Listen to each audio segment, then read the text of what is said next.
Pemirsa, guna memastikan pelaksanaan sistem penerimaan murid baru atau SPMP tahun 2025-2026 berjalan transparan dan bebas maladministrasi, Ombudsman Republik Indonesia membuka layanan pengaduan bagi masyarakat.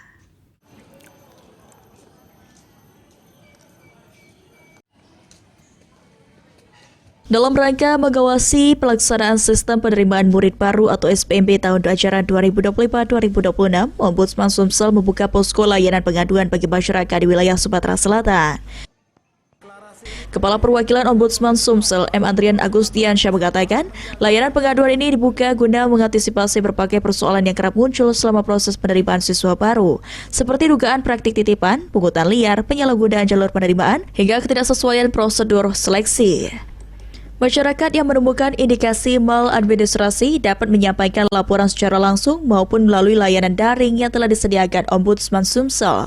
Ombudsman Sumsel juga menghimbau seluruh sekolah dan pihak terkait untuk menjalankan proses SPMP secara transparan, adil, dan sesuai aturan yang berlaku, sehingga hak masyarakat dalam memperoleh layanan pendidikan dapat terpenuhi dengan baik. Tetap muka layanan seperti itu untuk laporan. Mungkin Pak untuk layanan mekanisme pelaporannya bagaimana nanti Pak? Mekanisme untuk pengaduannya seperti apa? Ya biasanya kan seperti ini karena memang di Kota Palembang kan mereka juga ada buka pelaporan. Jadi kalau kita lihat di jadwal itu setelah pengumuman ada masa sanggah. Nah kami minta agar masyarakat ini memanfaatkan dulu masa sanggahnya. Kalau ternyata nanti di masa sanggah tidak dilayanin, nah itu nanti baru boleh melapor ke Ombudsman seperti itu.